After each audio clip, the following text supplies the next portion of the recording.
Hello? All right. Is it echoing? Hello? This is episode, I don't know, episode 7 or 8 of, should look at the numbers.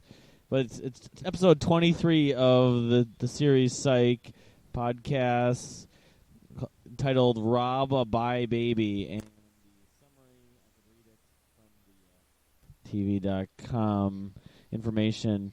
Sean and Gus want to be put on a burglary case, so they offer to find Chief Vic a nanny.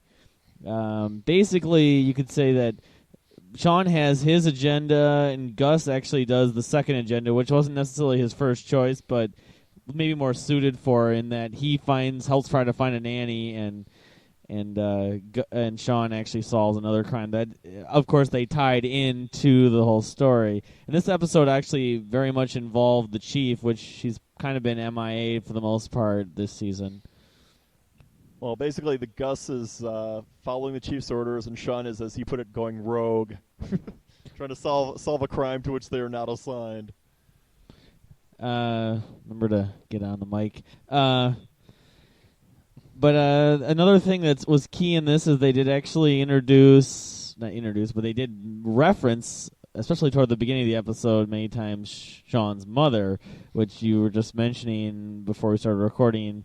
We don't know if she's ever going to appear. I had a thought, actually, when you mentioned that maybe they just haven't cast her yet, but they are intending to at some point, possibly. I find that frustrating. I wish they would do a feedback or a flashback scene where we do get to finally see Sean's mother back in the past. And unless it's going to be a case like either Maris on Frasier or Vera on Cheers, where you never get, the characters frequently referenced but never seen. Maybe it's going to be one of those deals. I mean, I wouldn't say it would be impossible, but my guess is that they probably want to. They haven't cast her. Maybe not even for this part of the season. Remember, the finale, the half-season finale, technically, they're calling it the season finale, is next week. But these episodes that we're watching right now were filmed months ago. So maybe they hadn't cast her. They hadn't really brought up the idea of bringing the mother in. And now they finally kind of have an episode about a nanny made kind of sense. Well, no, purposely in the scene they didn't have the mother because Sean's father didn't want him talking to his mother about it. He was trying to maybe steer her away from that. Well, also the fact that I don't know. I guess my sense about Sean's father, he doesn't really get a lot of his personality traits from his father. He gets them. I mean, some of his kind of analytical aspects, maybe, to his personality, he gets from his dad, but his kind of snarky, clever-witted kind of comments, I think maybe he got from his mom to an extent. I see some of that in the father. The father makes some snarky, witty comments. I don't know. It's not as positive. It's not as positive, though. It's, I don't know. It kind of reminds. Actually, I was just thinking today. He kind of reminds me of the Fletch character to an extent. The kind of quick-witted, references. Well, I wish they would get Chevy Chase to guest appear on an episode of this. Maybe playing a character similar to the Fletch character. Maybe. Well, we just saw the preview for next week, and they got Kevin Sorbo, so it wouldn't have been past him. Chevy Chase is not exactly a busy actor, but Hercules! How many times has he actually done TV? Whereas Kevin Sorbo's a TV veteran, so that makes maybe a bit more sense. What do you mean? Chevy Chase is, he was on Saturday Night Live, and he's revisited but TV since he kind of did this. Well, when maybe it was on like an episode of Frasier or something. I don't know. He's pretty much did the whole early career TV thing and then went on to movies, and sort of like Lauren Graham, I actually think may eventually do now. Yeah, but there are plenty of actors who become movie stars and then revert back to TV. James Woods being, our most recent example. When was he possibly. on TV? Like early, I don't even know. Oh, he's doing Shark now. No, I'm saying prior to Shark, he was in movies primarily, but was he on TV before that? No, my point is that you have actors who become, quote, movie stars, end quote, who go back to TV. There are other examples besides James Woods. There are many examples of that I'm saying, but Chevy, I don't know, the thought crosses his mind, to like be on Psych or something like that. But also, Chevy's, let's face it, kind of beyond his prime as a movie star. He's not as big as he was back, for example, in the 80s. Nothing. I mean, he's like doing a couple independent films, but him going and doing a TV show would actually not be a bad career move. I don't know. We'll see. I think it'll be a suggestion to the writers, but first maybe they should introduce the mother. But I'm gonna go off on a tangent here. Also, they should have had somebody from Star Trek on because the Yes. name of the security company this week was Star Trek Security. And the font. That was probably one of the coolest, funniest, most appreciated by some of the audience references in the history of the show, actually. Also, the style of the company's lettering looked like Star Trek The Next Generation, too. The font was very Next Generation-like. Emphasizing the joke. Then, of course, right when they get into the actual location of the agency, Sean's talking to some bald guy who's the second in command. He's calling him Spock. Yes, there was a Bones reference in there, too. Nanny is in Star Trek. That's got to be a first.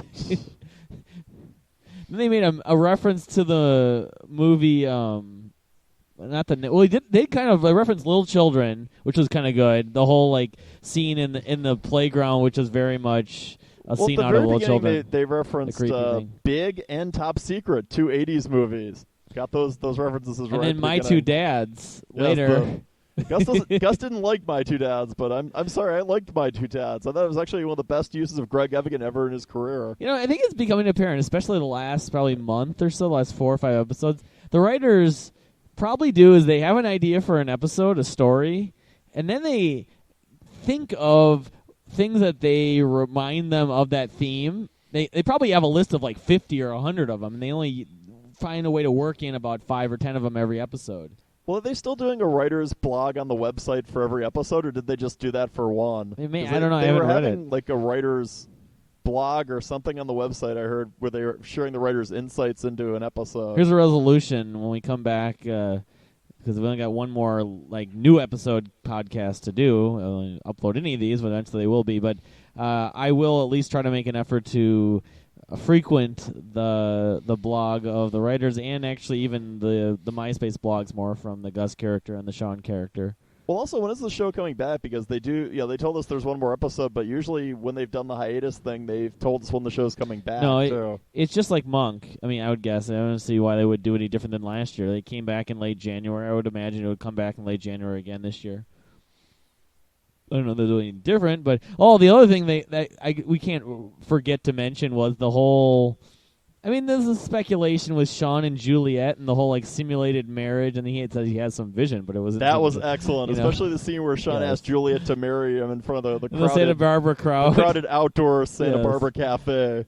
And then Juliet's got the whole background fantasy description of how their perfectly baby's visualized room the wedding, perfectly visualized if they had a child, how the child's room would be decorated, and was driving the two people at the agency nuts by describing this whole Oprah-influenced vision. I mean, the Psych Out was kind of interesting this week, but I got to imagine there had to be some good outtakes from that scene.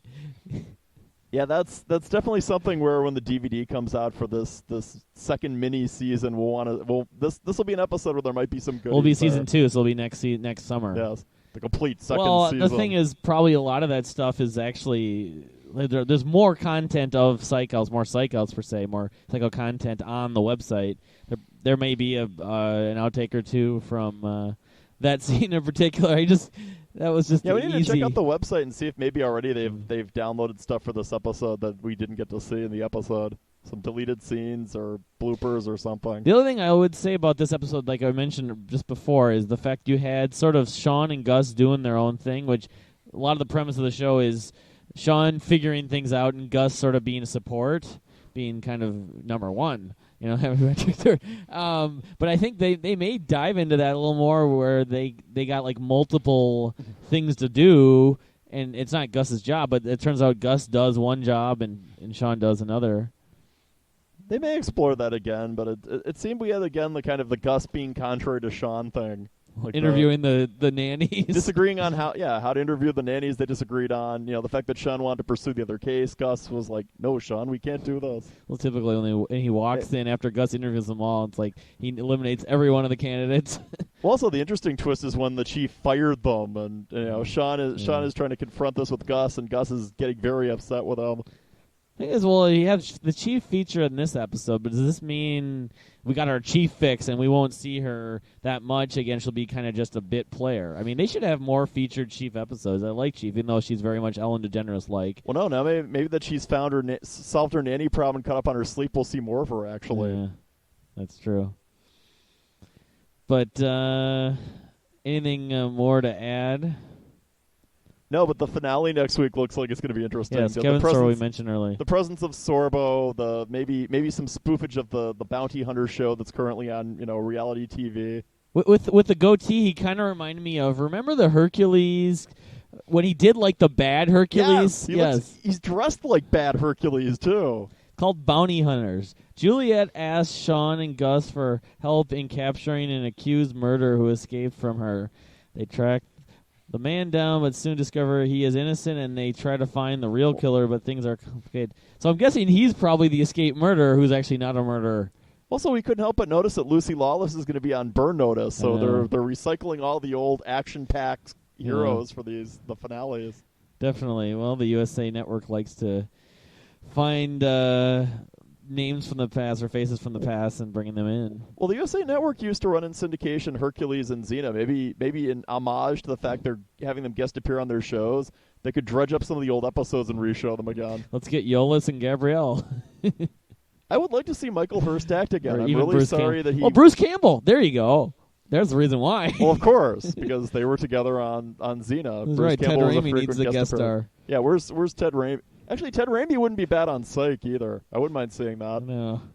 I want him to become Josser, like the guy who's like the suave, and he's, I don't know, this is kind of... Or for that matter, Lucy Lawless on Psych would be good. Have her maybe have an enmity towards Sean and want to try to beat him up or something. She was on Veronica, She's done these kind of shows before. She could be some FBI agent or something. I think they should get Kristen Bell on Psych as an intern at the police station. I think that would be good. Well, her plate's kind of full because she's going to be on Heroes now, but... Yeah, but the fact that she's moved on to an NBC show gives her the potential of guest appearing on another NBC show. Maybe. I don't know. But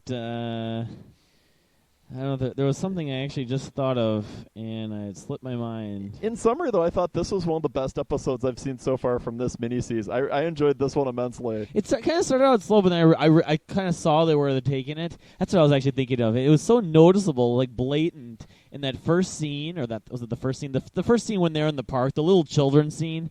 Like Gus has absolutely no clue how to talk to kids. No, it's like he's trying hard enough, but he tends to creep kids out without meaning to, and nannies too. Some of that could have been trying to hint toward the whole little children. Well, when he was on the bench with the nanny, he was creeping her out too. So it was a total botch for Gus at the nanny part. Maybe the only one who actually liked him was the one that actually was from that agency. Oh, the one who he finally decided he thought was the right one for her. Yeah. Well, she kind of looked like, as I mentioned, the girl from the astronomy episode last year. I don't think it is, but also she looked like a cheerleader for one of the Bring It On, the most recent The Bring It On movies with Hayden Panettiere. Two mysteries of when we can figure this out. Lassiter's Sling. There were several actresses in there where I looked at them and thought, I've seen you before, but where have I seen you before? So we'll have to do a little research and figure this out. Yeah, the one Latin Lanny looks familiar. But Lassiter's Sling, we're trying to recall in the last episode if he got that from somewhere, but I can't figure it out. Also, I think Lassiter... I thought it was at one of the scenes towards the end when Sean was solving at the school. He has Lassiter reach up to grab something, or Lassiter reaches up and grabs something, and I think injures the arm in that scene. He catches the guy who walks out. I don't know. I mean, he has the handcuffs, and he gives them to Juliet to cuff him. Maybe the fact that Juliet was the lead on the case, or maybe the fact he had to give Lassiter all those extra cases that she normally does. I can't remember. I distinctly remember there was a scene towards the end. I think it was the scene where Sean is solving the crime, or telling everyone what the solution of the crime is, where Lassiter reaches up to grab something on the ceiling, and that's how he injures his arm. Maybe. We'll have to go back and rewatch that again. I don't know. But I think he may have a thing for technology. The fact he knew that those cameras were high tech and how much they cost and everything. Well, yeah, obviously there's the geek nerd aspect to Lassiter, and you would assume part of that is the fact that he likes and is into technology. Maybe they could do an episode focusing on that. Like Lassiter's got some new, I don't know, iPod, or he's got some sort of home theater thing or device that goes on his car. I don't know. Well, carrying that one step further, I wouldn't mind if they did an episode where we get to see young Jules and young Lassie. See them, we always see Sean and Gus's kids. It'd be fun to see Jules and Lassiter as children if they do a more Lassiter-Jules-centric episode. At some point. But that's probably, that's enough for that a episode, reasonable summary. Yes. But Bounty Hunters is the finale, the half-season finale. I don't know. With Evil Hercules. We kind of been doing it off and on in each episode anyways, but we can maybe, after next week's episode, sort of summarize the half-season. And then, I don't know if we're going to start doing the last season's episodes or whatever. We want to start doing that or periodically or until the next... Yeah, at some point we should examine the DVD and the bonus stuff on there and kind of, for the people who haven't sprung for it yet, it might help them to decide whether they want to buy it or not. But during the break, I don't know if any of the cast will appear on any of these fall TV shows. Quite possibly, maybe Journeyman or whatever, Chuck. Well, the weirdest ABC thing shows. has been ABC has actually been helping Psych in a way because they've shown movies with Kristen Nelson. They've shown movies with Maggie Lawson. Maggie Lawson's been all over the place. Yeah, they did. The Nancy Drew movie, like we said, was just on last weekend. There was the movie she did with Justin Timberlake a few years ago. That's been run heavily on the Disney Channel this summer. It's for some strange reason, it's almost like they're trying to help Psych without maybe even meaning to. Who knows? We'll see. But anyway, this has been fun. We're still trying to perfect this thing, and if we can get it set up online, it should be short, but I haven't had the time. Hopefully I will now. Yeah, that's something we do during the break. Maybe. I figured out the whole subscription thing, but with some site like sendspace.com or something. But hope these are something people will start to like and a consistent thing. And in the next half season, we'll be able to expand upon them in some ways. But that's it for now. Stay tuned. Stay Psych psyched. out and Star Trek.